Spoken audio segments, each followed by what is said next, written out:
All right, so welcome to the next episode of the Believer podcast. I'm here with my guy Daniel. First thing I just want you to kind of introduce yourself, tell us about your story, and kind of what your journey has been from when you were younger till now. All right. Shoot, dang. Okay, so bet. Like I said, well, my name is Daniel. For everybody that's listening, I am a former college athlete, basketball player. But right now I am a film director, content creator, and shoot, yeah. I mean, shoot, I preach. I'm a preacher of the gospel and things like that as well. So yeah, that's pretty much who I am. Well, I'm also an author, so I have done a lot of creative things and aspects in my life. I'm just a creative person. Um, you know, right now I got some working on like big projects, big feature films, and things like that that I'm currently working on. And you said as far as my story, like Yeah. So kind of what from when you were a kid till now, what kind of your journey been and like your story from there? shoot, that's a real big one. So I would say my story. I always like to go back to like fourth grade. Fourth grade was kind of like a pivotal point for my life. I would say had some, traumatic things in my life at fourth and started in fourth grade, but also that was like the start of my creative journey. Like for me, like I said, because I'm a filmmaker, for some odd reason I used to like take my mom's phone and I used to make like these action figures and I used to like make little TV shows and little commercials and that old Disney Channel thing would it be like Yeah. and then yeah I used to do that a lot for some odd reason I just knew how to edit a little bit and that's what started like my creative journey and things like that. I'm a pastor's kid, grew up in church and things like that. Um, you know what I'm saying? But I kind of like from there because I had some, traumatic stuff that happened. I ain't gonna go too detail for that. But growing up, like I was like kind of like fostered in a way, kind of protected. I don't know if anybody that listening, they are, preacher's kid and things like that. What they usually like to, they like to almost like protect you from the world, I would say, So I was kind of like, I was sheltered up until like middle school. That's when I started to see, different things. That's when you're a kid in puberty. So, things change, mindsets change, perspectives. Then you start different friends. Now everybody into not just toys and stuff like elementary, but now you're into almost like girls a little bit, sports. Because I started playing basketball in sixth grade. So now there's a whole different world, and I'm with them for 8 hours out of the day and only a few hours at home if you want to count like just talking to your home like my siblings and my parents and things like that. But most of the time after that you're going to sleep and then repeat. So it's like that school really like everybody school really shaped me and things like that. So I kind of like I still have my foundation of what I believe in and things like that. But then, growing up now, I'm into high. Now I'm going to high school. High school is really different. Everybody know high school can really make or break you. It don't make no sense. I was known as this good, good kid in middle school. Now I'm just known as somebody that, you know, I kind of didn't want to talk about my beliefs or didn't want to talk about my well, yes, my life at the house and things like that, because I'm thinking that was my normal at home, which is a normal, but now I'm getting all these different, people have influences, music I don't really listen to, music I don't listen to and things like that. So, so then I really started taking basketball serious. I went to Spraberry High School, where I transferred from North Cobb High School. I'm trying to play basketball. So now, I still had this creative aspect that was kind of not necessarily fighting, but it was kind of like two different worlds, like this creative aspect, but also I wanted everybody had them hoop dreams, trying to get to the NBA, stuff like that. So that's why I was like, I don't really know what I want to do, but I think at that time I really just catered to basketball more, because I just felt like that was one is more fun. to me at the time. I didn't really know how fun filmmaking and things like that could be. I did take this film class. I still talk to my film teacher to this day. But like that's when I was really just focusing on basketball, but at that time now I'm focused on basketball and girls. So that really kind of that really kind of did me, a little different. I think sophomore year, that's when I met Kamar. I think at Marks. If anybody know Marks, that Mhm. was that was something. But yeah, so that's now I'm really just training, things like that. I was on freshman, played JV basketball. And then I didn't make my varsity team, so I didn't make that, unfortunately. Um, but but then I would probably say, I think fast forward to 2019, 'cause I was like really hurt because that time I was like I want to play college basketball, but my dream of that was quote unquote over at the because I thought if you did play varsity, you just had no way of playing in college.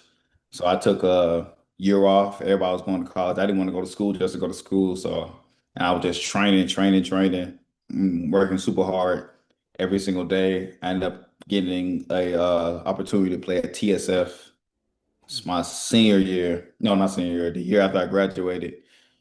I graduated in 2019, and then I would say that's when 2020, y'all know, COVID hit, things like that. But 2020 was definitely a pivotal time because at the exact same time, I shot my first short film. That wasn't for a grade in school. That was my first short film. Like it was called Kids Who Die.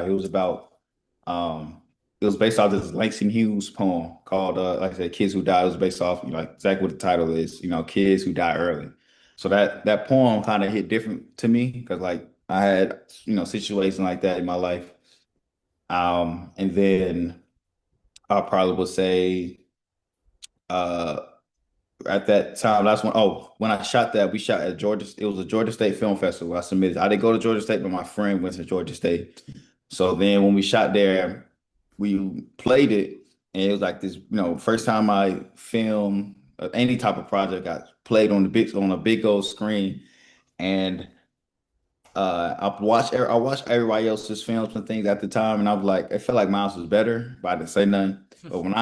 But everybody was clapping for theirs, but when ours came up, we was the only one that had a standing ovation. So like when I watched it and I saw everybody clapping, this big theater was filled up, and then we did not win the whole thing, unfortunately, but we won people's favorite. So everybody voted except for the judges, whatever, politics, whatever you call it. Well, yeah, so we won people's favor, but at that moment, we end up one of our actors won Best Actor, and but at that moment, that's when I realized I was like, bro, I want to do this for the rest of my life. Like that feeling of just making something that was from here and then put it on the screen was it to me. There's no feeling better than that. Like I don't know what it was. It was just like that. That's what I want to do. I still had this hoop dreams and things like that though. So 2020, that's when I ended up getting an offer to play at Hart University from post grad. So I played there for a year, but I still had this filming aspect. So like I'm kind of battling between two. I know God now. He wanted me to do film at the time. I didn't. So that's when I did that. And then I ended up transferring to this D3 school. For everybody know, it was NIA, Reinhardt was NIA D2. And I ended up transferring, I guess you say down, just so I could play more, Mhm. to go D3.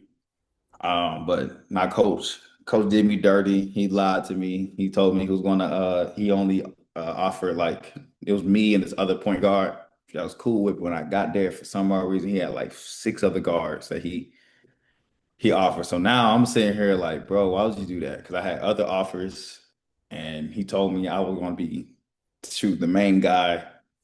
Freaking lied to me. So I was super mad. I ain't gonna lie to you. As you should. Yeah, I was pissed. That was I had to pray about that one. But but yeah, so I'm there, but I'm like, I make the best of it. I still have my freshman year because of COVID. Anybody that plays sports, they know that they gave you a year back because of that. So then so now I'm just, playing and things like that. But that was an up and down year. and like mentally, spiritually, just internally, all that. I was mentally mainly a lot of it had to do with basketball and things like that because it's the first time I was away from my parents, away from my world because I was in Kentucky. That's where it was at. It was in it was in Louisville, Kentucky. That's where it was a D through there. So now I'm by myself. So I had no necessary accountability. At this point, I kind of like I don't know, it's like a switch. I kind of like cause me growing up in a church background, I didn't have I was sheltered, but now I took a turn. Like yeah, it was I just wanted to do whatever. I wasn't doing none. I wasn't drinking like that, but I kind of just said forget my whole beliefs. You know what I'm saying? I know this is called believer, but I just neglected all of that and wanted to do my own thing because I was tired of, at first I had this concept of Christianity and things like that of don't do this, don't do that, don't do that. But that at the time I just felt like, oh, I just want to have fun and things like that. So that was just so I kind of neglected that. And then, but up until I would say, oh, so now I'm playing. So I had games where I played, had games where I didn't play at all. So I didn't know what he wanted to do. One of our main point guards, he was ineligible for some reason. So at the time I was playing a good amount. And then all of a sudden that he came back and this time was like I didn't see the light of day, like on the bench. Like I'm like, what? Like it was he started moving me around. Like I'm a point guard, and he started moving me around. Now I'm sometimes some days I was a two, some days I'm a three.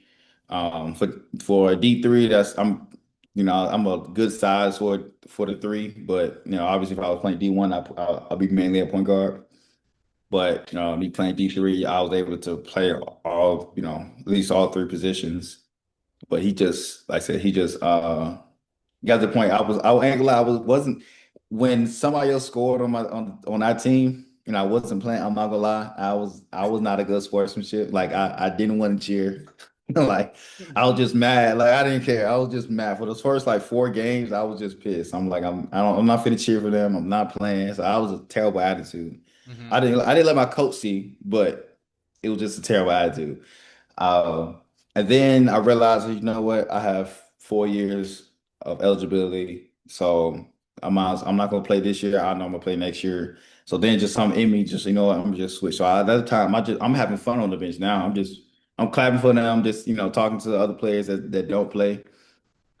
And then for some, my coach didn't even like that. He didn't like he didn't even like I was just doing that. So now I'm over here like, bro, I don't know what you want from me. I'm not playing. I'm not trying to be a bad sportsmanship because I know that's toxic to a team. I'm not trying to do that. But at the same time, he was like, it's like he pushing me to make a decision.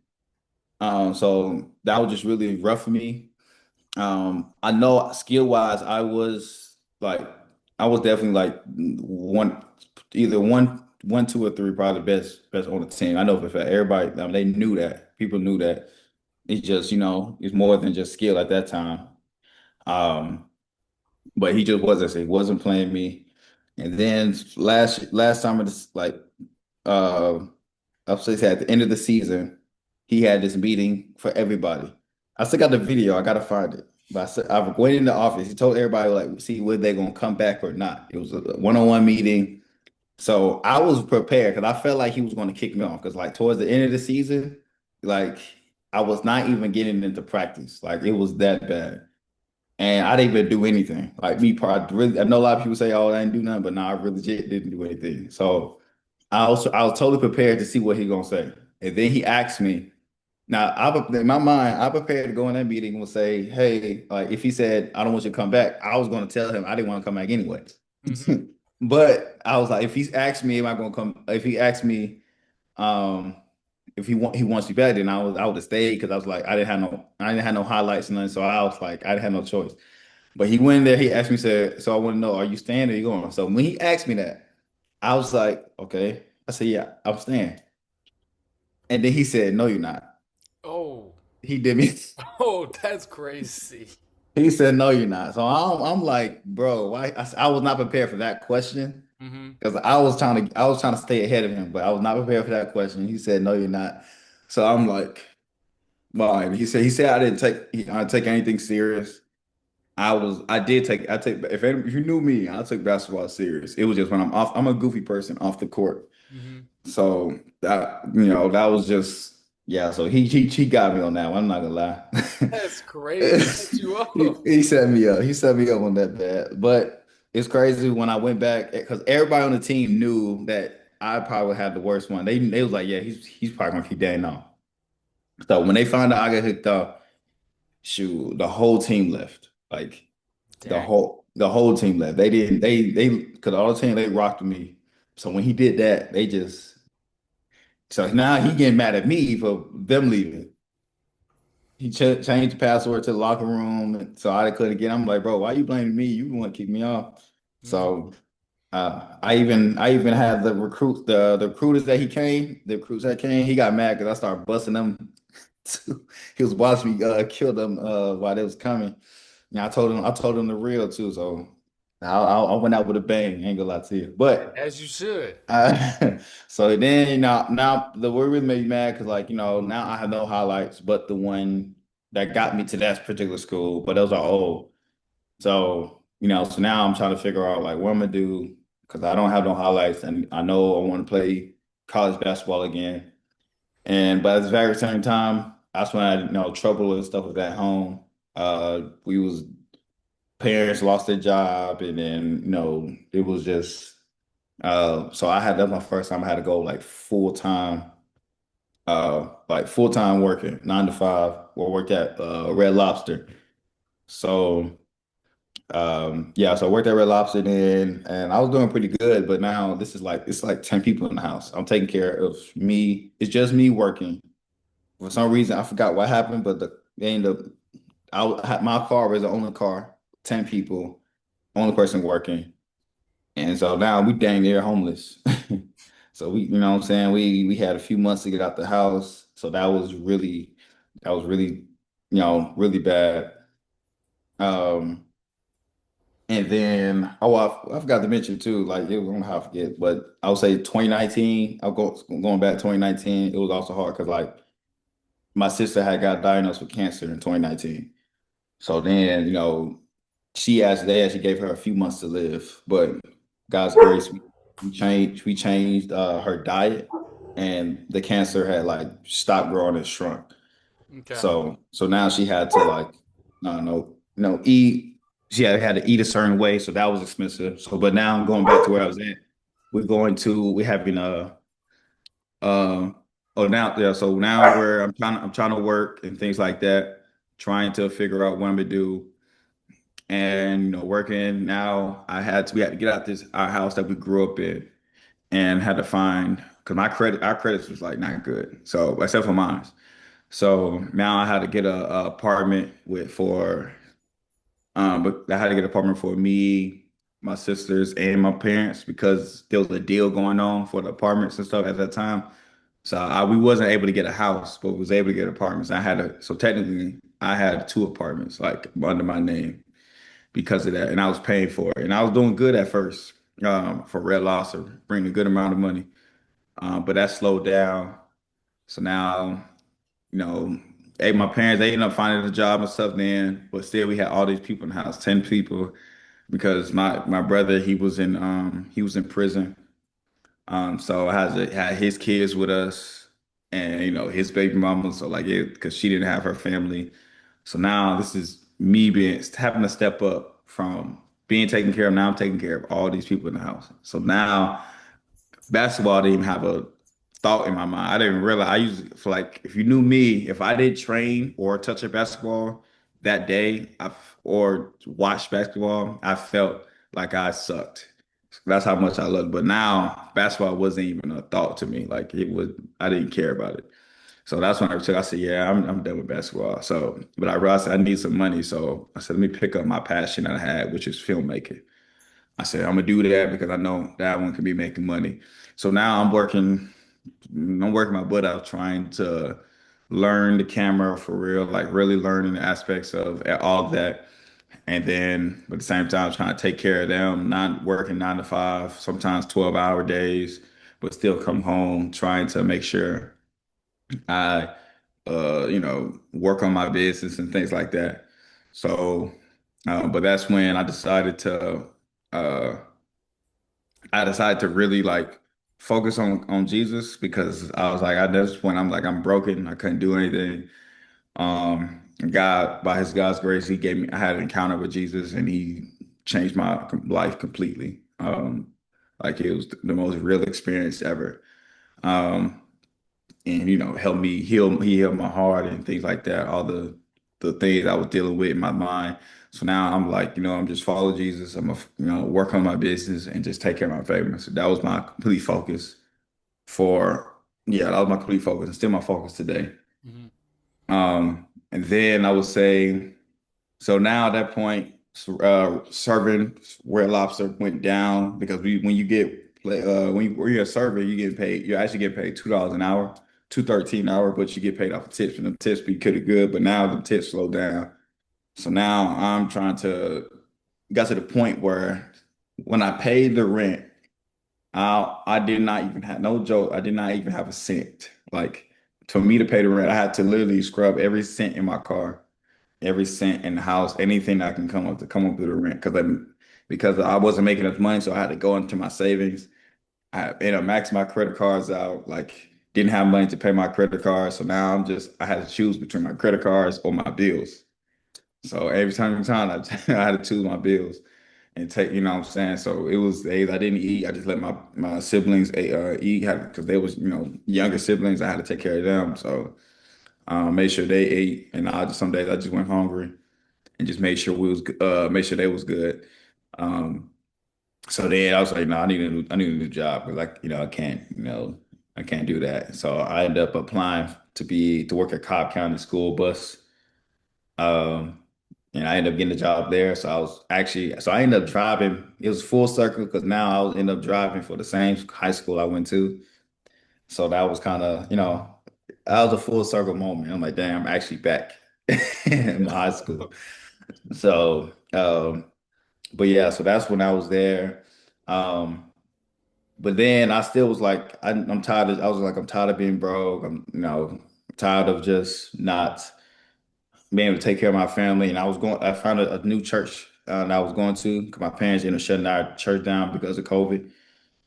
So I was just like, but now I'm just like, I need some money. Like I'm tired of being broke. So that's when I said, bro, I need to figure out what I got to do for um this business. Until I watched this one dude. He's a preacher.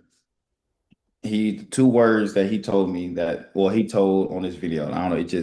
It changed my life. He said to buy wisdom. And he said, buy wisdom. I'm like, what does that even mean? Like, I feel like I heard that before, but like, I didn't. I'm like, buy wisdom. And then he started explaining how you need to, wisdom is the most valuable thing, and people are going to pay you for that. So whatever you got to do to get wisdom. So right there and there, I just made a commitment. I said, I'm going to just learn as much as possible. Marketing, sales, business, camera work, how to actually run. And that's what I was doing. And at the same time, just working on my craft. And I was just focus on that. Um, and then I would say 20. So at that time, I think this is 2023. So now I decided to shoot my very first like not my first feature film, my first film, but my first. It was like I spent like $3,000 some dollars on this film, on this Hmm. one project, and it was like great quality. The first time ever. It was like we shot it in 4 days, and it was really good. I was like, okay, bet I can really do this because of that aspect of learning. I'm like, okay, I can get better. I just gotta keep doing this.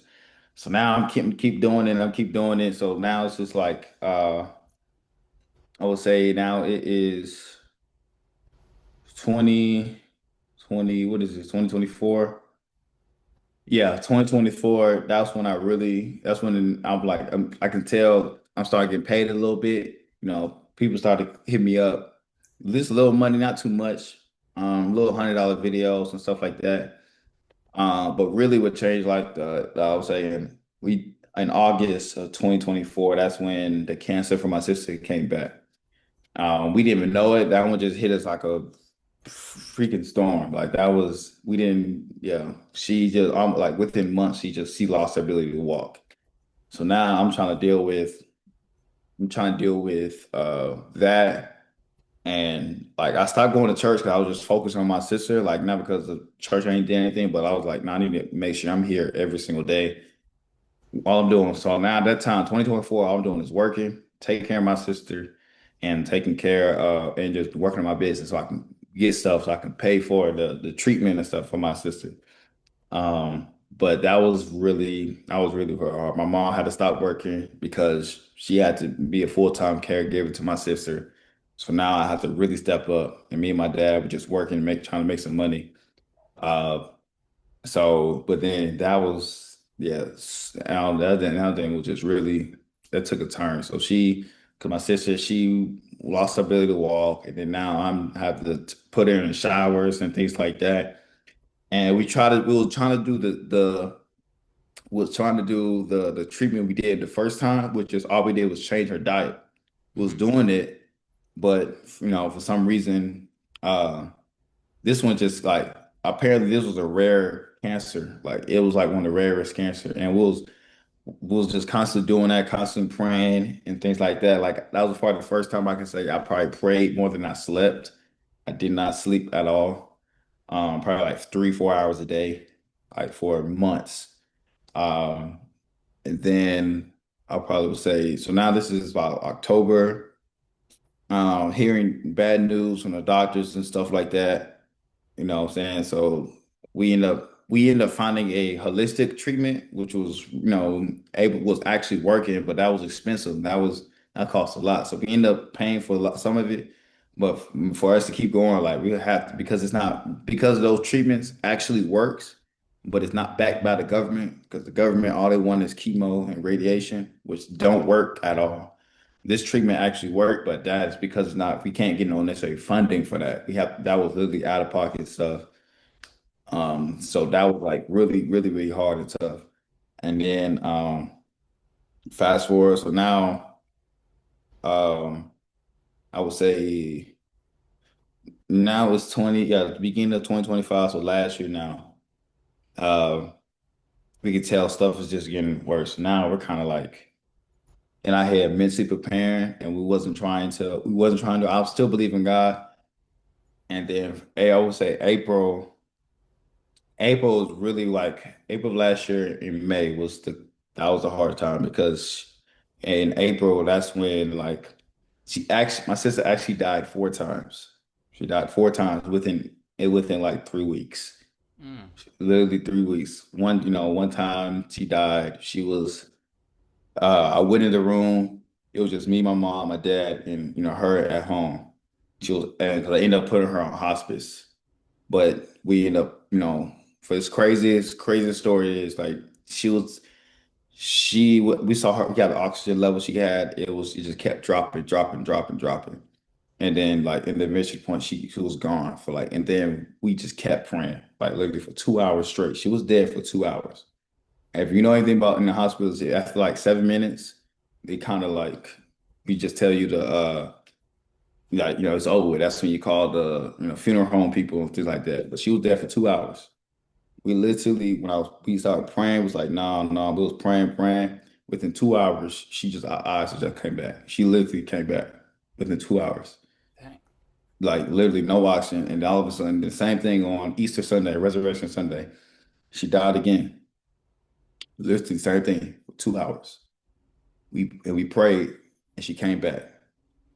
And literally, and then I would say the April 27th, it was 3 a.m. I'll never forget 3 a.m. I had a dream literally of like her dying again, but this time it's like she almost like stayed dead.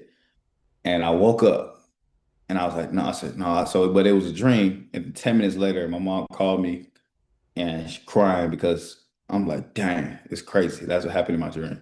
Ran downstairs. This time she was praying again. This time was probably like, it was the same thing, like 2 hours, almost longer than that, I think. And we're praying. And she literally, when I tell you, she came back again after 2 hours. But this time was the craziest thing, because when she came back, literally she said she literally came back like clapping. Like she was gone, and all of a sudden she came back and she started clapping. I'm like, what you like, what's kind of like, why you clapping? And she said, I saw green grass. I was like, what you mean you saw green grass? She said, I saw green grass. And then she said, she literally said, I saw a little green grass. It was beautiful. She said, yeah, I saw green grass. It was beautiful. And then she said, I saw a little girl. I said, little girl. She said, yeah. She said, who was this little? She said, I don't know. Did you know her? She said, yeah, I knew her, but I don't know. And then she said, she said, when mom asked her, did you see Lynn? Like, she was like, I don't know. She said, how old she was? She was like, she was 12. And my mom, for some reason, she just knew she was 12. My mom burst out crying because apparently we found out, my auntie like died when she was 12 years old. I never met. Whoa. Craziest thing ever. So that's what we was kind of like, because at this point we believe in that every time we prayed, she came back. Hmm. But this time we just like after hearing that, and she said the grass was just beautiful. We was like, if she go again, we're just gonna not pray. And literally, that's what happened. Like we kind of went to sleep. We kind of went to sleep that night, what in the room because it was like straight four. No, it was like 6 a.m. this time. We just went to sleep and then woke up and she was gone. And we didn't pray literally at all. So that was like real crazy traumatic thing. But in a way, it was kind of peaceful in a way because of what she came back and told me. Because like, no one could tell me that. Like, no one could tell me that's not whatever. What she saw that, no one could tell me that. So, so now that's like I said. Now this is me. Still, that was literally my best friend. So now I miss her, but I didn't have any regrets. I still don't have any regrets. Like I should have did that because I took care of her every single day and she knew I loved her and stuff like that. So like I just didn't have regrets, but obviously just me being human, I miss her. So now like at the point I didn't, necessarily want to live anywhere. I wasn't suicidal or nothing like that, but I just didn't wasn't I just lost all, belief in myself, belief in anything. I didn't want to do anything.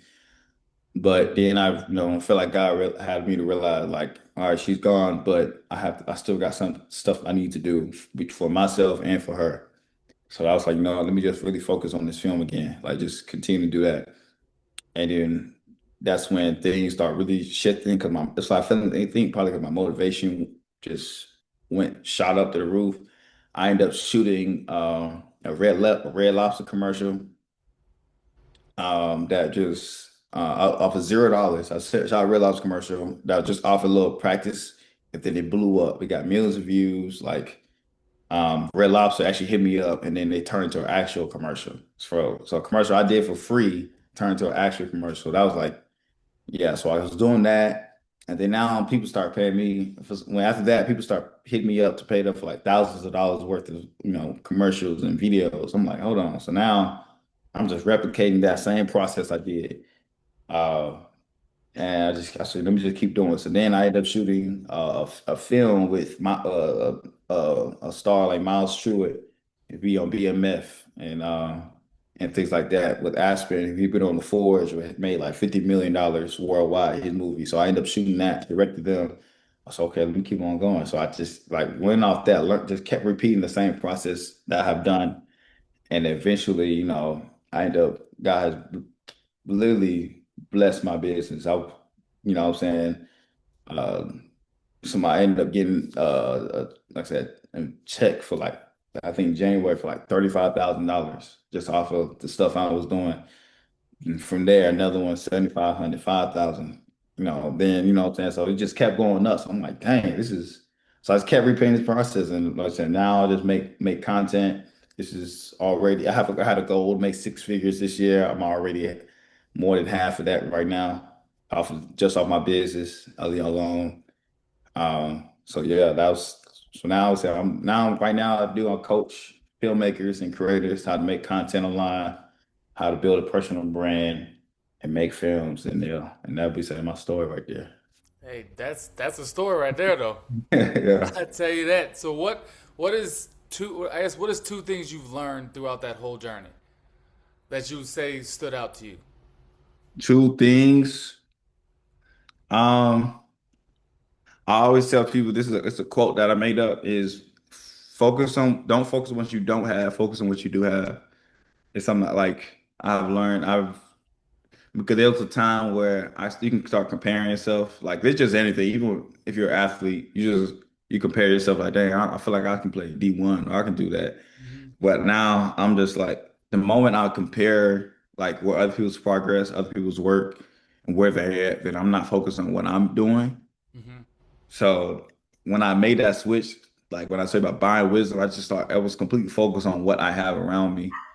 And every single day, that's how I do that. So now when I focus on that, like I have more creativity on what I need to do. Like I can see more goals. I can see more ideas come up because I'm only focusing on having being broke. When I say when you grow up broke, almost and dang near homeless, like you you can find anything. Like when you if you watch a kid, they'll be playing with they'll see a pin or something, they'll play with it. For Hmm. some reason, it's a rocket ship, I don't know, snake or whatever. But so that's because they focusing on this thing, just this one thing, not seeing anything else. So like that's how it is. I'm focused on one thing, and I'm seeing everything around me. So Hmm. that's the number one. This number two, um, I would probably say have love for people more. I would say have love for people. Where I know we want to focus on business and things like that, but like the more like I've always pray every day, ask God to help me to love people more, love myself, love Him, love people more. Because the more I love people, the more I think about their needs. And like with my business, it exploded because I'm not focused on trying to just get a quick deal or make money off of it. Because if I did, I'll just get anything. But I'm focusing on like how because I love people so much, I want to what do they actually need? How can I not screw them over? I'm not trying to screw them over. I'm trying to actually give them a great quality video because I love them. And Hmm. because I love them, they pay me more.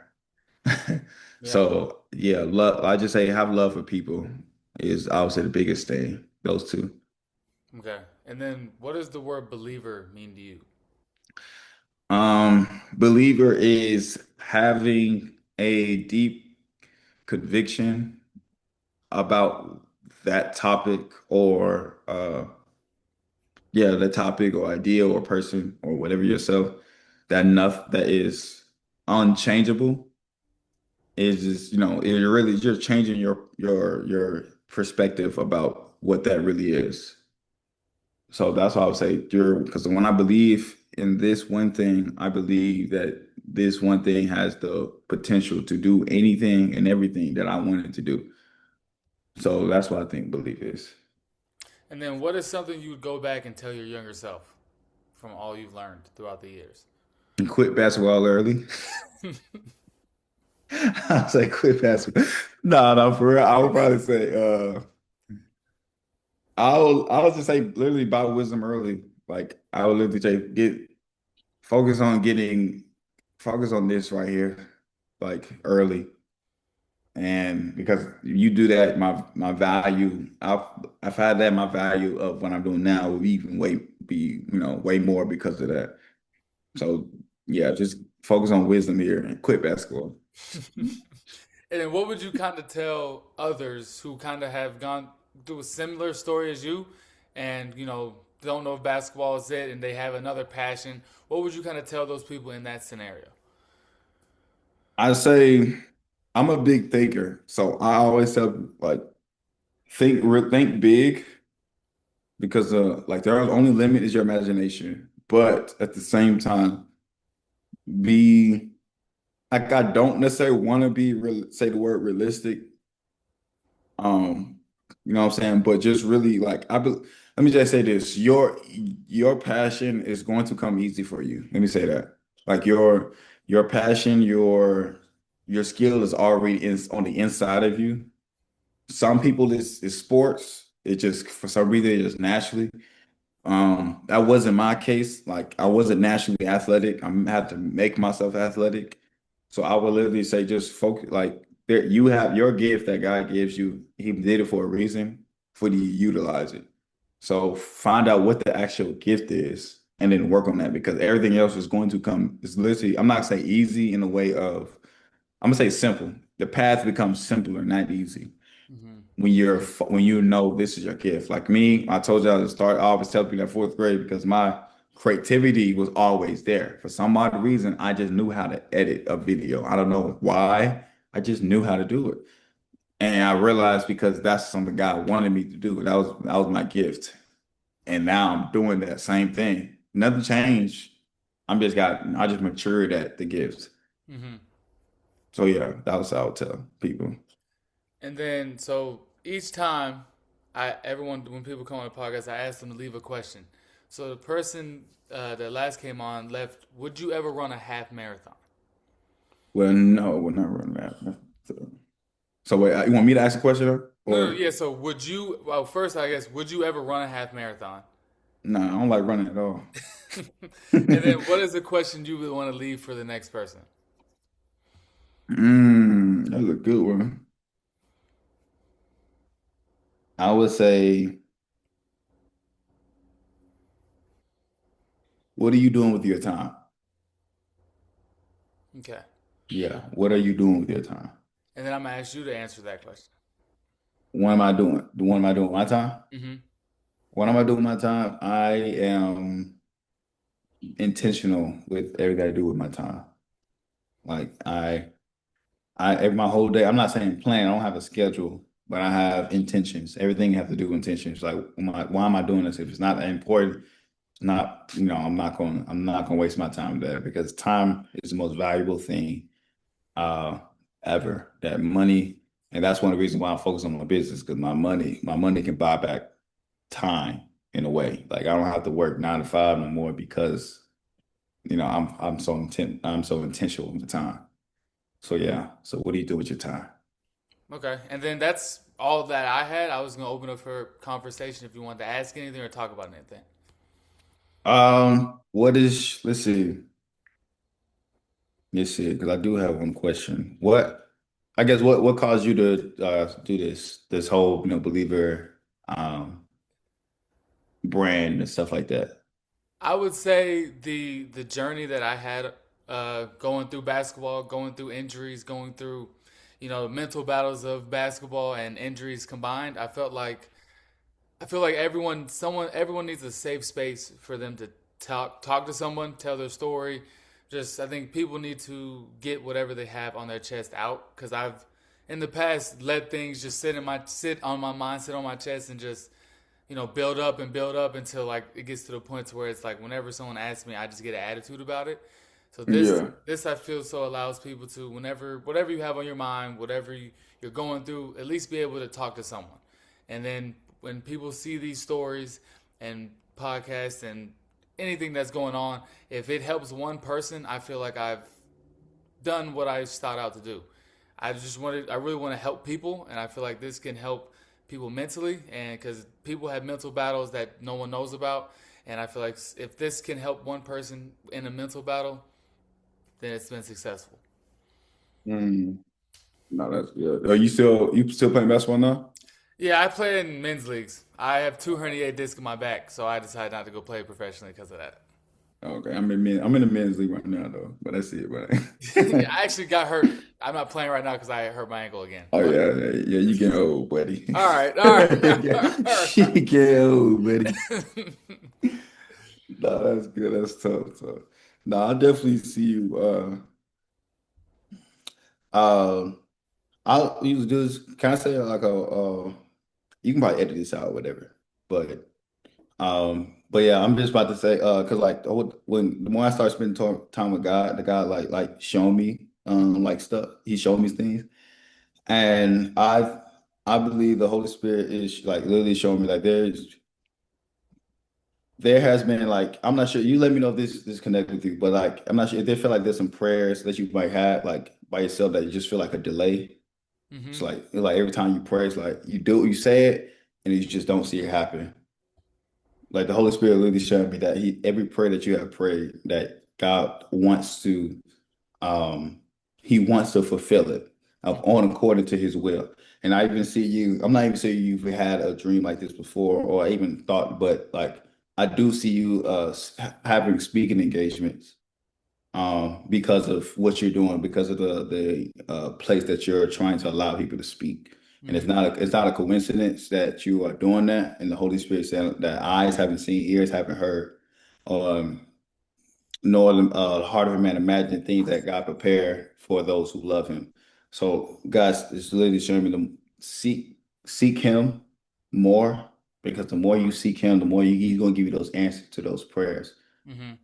And I've been even say, I'm not sure if you ever thought about that. You definitely, I even want you to write a book. I'm not sure if you ever thought about writing a I book. have thought about writing a book, and I've just never been able to continue. Exactly. So the fact that I knew that is because the Holy That is, Spirit showed me. that is wild, though. Yeah, there's like, I feel like there's two books. There's two book ideas that you have. I'm not sure if you had those two ideas yet, Mm-hmm. but He wants you to write those books. So let this be a sign. And even see that those books is going to open the door for the speaking engagements, is going to open doors for those people. So hurry up and write those books, but seek God about it. Don't just put it, because God is saying it's not necessarily your book, it's His books. Because you're just a vessel that He wants you to use. So I want you He wants you to seek a relationship with Him, Mm-hmm. because there's some things though that He wants to cause in your life that almost like certain distractions and things like that. He wants that to be removed so you can focus on Him. So the Holy Spirit said, "Get ready, get set, and grow." In the Yeah, man. Yeah, no, my mom always has told me to write a book, which is crazy that you say that. But yeah, I've started twice and have not finished each time. write a book. I wrote a book last year with my sister at the same time my sister was dying. I wrote a book last year. I wrote it in 5 hours. Okay. How Like many pages wrote was the your book in book? 5 hours and I published it. Okay, so when I Almost do, 200, I think. okay, whenever I do get it written and everything, I would definitely need help with publishing it. If you'd be open to help me do that type of in that process and whatever that looks like. Yeah, like the simplest thing that I did to write this book is I took my voice, I took this, and Mm-hmm. I prayed and I spoke for 5 hours straight. And all I did was transcribe my book. Okay. So it's my book that came from, I just knew the topics. I structured the chapters. I structured the chapters that I know that God wanted me to do it. Because my book is called Porn or Purpose. Because I feel like, as a men, we always struggle with porn, and we either choose porn or purpose. So I just took the chapters of it. I think it's like 12 chapters, I think. Mm-hmm. And each time I just recorded myself and I talked about that one chapter, and then I transcribed it and I finished in 5 hours. And I published it through Amazon, and it was on Amazon. And it was on my category, it became third bestseller in my category. That's tough. So, but yeah, I'm so that's it. definitely gonna lock it. I'm definitely gonna lock it and get it done. I Yeah, definitely get it got to. done, bro. God got some things for you. Yeah, yeah. But no, that's all I had. I appreciate you for hopping on the podcast, taking some time out of your day to share your story, talk to me, kind of see what believers about and that type of stuff. All right, bet. Just text me on Instagram your number, and Yeah, then like I said, we just stay locked in like that. yeah, man. No, we're gonna have to stay in contact more, man. I bet that. Yeah. All right, bro. I'll hit you. All right. All right.